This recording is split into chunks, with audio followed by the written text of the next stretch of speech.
Soccer stuff is very interesting. The harsh light of day, yeah. Yeah, I think it's a very good episode. 3 different relationships are linked in it, and how we see the connections there.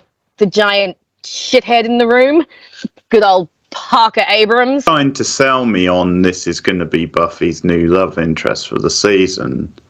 Were you sold on that, or did you always think he's a short-term kind of guy? I mean, obviously you might not have guessed what he was about to do, but like, I think when I first watched season 4, I did think at first that he was going to be the new love interest, because he is introduced in such a way, and then you see them spending time together.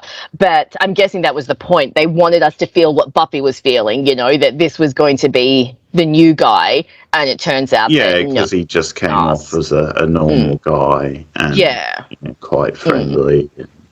I will say when I was younger, I used to be quite harsh towards Buffy. I used to think, oh, come on, girl, you're in college, what do you expect? But now that I'm older and seeing Buffy and everything that she's been through, I just feel so bad for her, because yes, she is naive, but that's not her fault. She's a young girl in college, and Parker totally takes advantage of that naivety. And I mean, the mere fact that every time you see Parker, he is hitting on another girl, it just makes you realize that he is just gross, Also, you hear him use the same line that he used on Buffy on another girl in the exact same episode. It's like, come on, dude.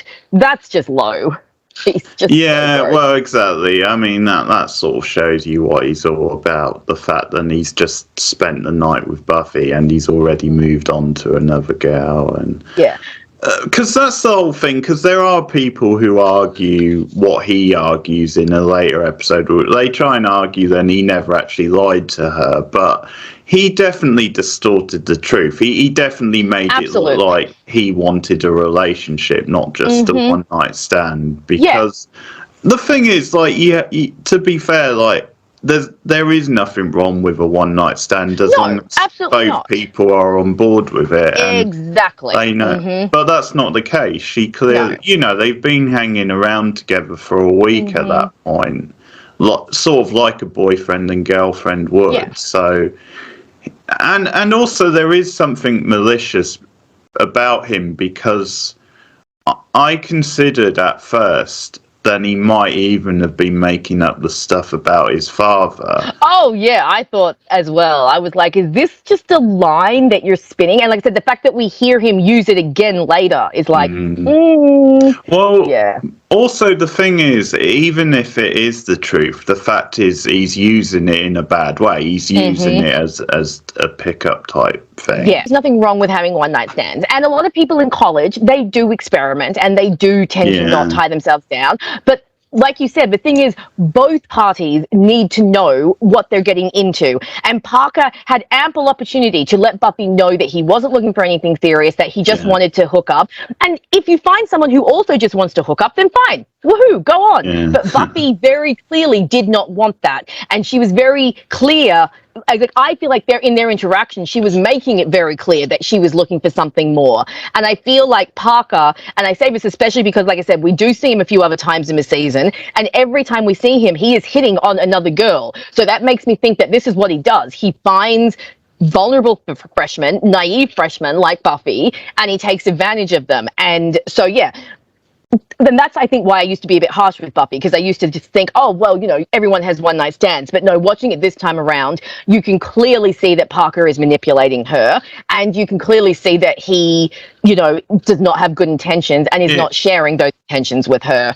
And yeah, we end up in this horrible situation. And oh my God, when she wakes up alone, oh, poor girl. Like, this is the second time in her life she's had sex, and she's woken up alone again. Because she woke up alone with Angel as well, and it's just like, oh, you poor girl. Like, well, yeah, but that's a clever subversion, because then he comes in with the coffee. So that's actually quite a clever scene, I think, based on what happened. And they even do a similar thing later with Riley, don't they? When she, for a minute, thinks he's like walked out on it's really sad, but her first experience with sex was so bad, and now she's had her second experience with sex, and it's also been really bad. Like, the poor girl just needs to get laid in a decent way. Fits what they're going for this season, and I can see what they're doing with it. I think my problem with it partly is the fallout from it. That's where I would be a bit critical on Buffy, or the writing, because I think she lingers on it too long after the fact.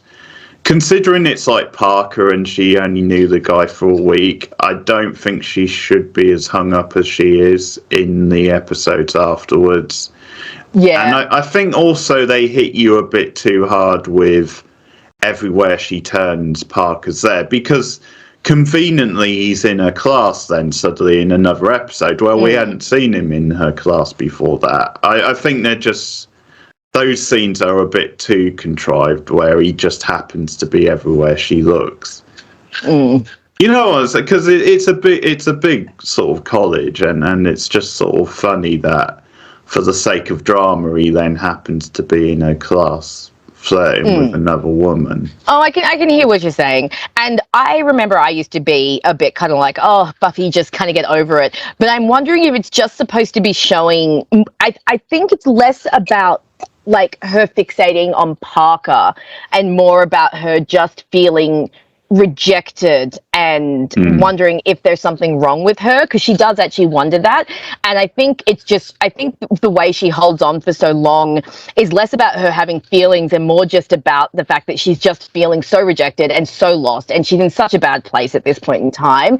I think it can feel like it's dragging out for too long, but then I remember what it was like to be 18, and you do tend to do stuff like that. You hold on to things, and like I said, this is only her second experience with sex, and her first experience was so bad, so now her second experience has also been bad. It could be her desperately trying to figure out, is there something wrong with me, like why does this keep happening to me? And I think all of that is what is playing out. I do agree that it does get dragged out a little bit. Like, it's like, okay, Buffy, you did only know the guy for a week, but I think given Buffy's relationship history and her history with sex and just everything, and the fact that she was already feeling very lost this year, moving to college and stuff, I think that all just kind of gets wrapped up.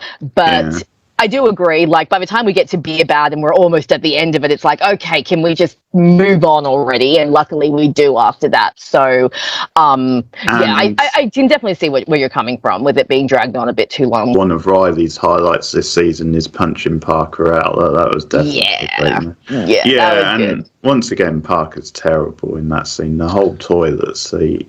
Yeah, that is gross. Unfortunately, there are people like that in the world. But, so it was really satisfying when Riley punched him out. Example of how Willow has grown again, the way she puts things in perspective. Like, that was the whole poopy head. Poop head, and she's like, why doesn't he want me? I think we're forgetting the whole poopy head thing. Plus, I absolutely love the scene in Be Bad where Parker tries the line on her and she's like, what do you think I am, an idiot? That is the best scene. That's such a great scene for Willow. She leads him up the garden path and then just turns it around on him. Yeah. Well, it's fun seeing Buffy smack him in the head with the club.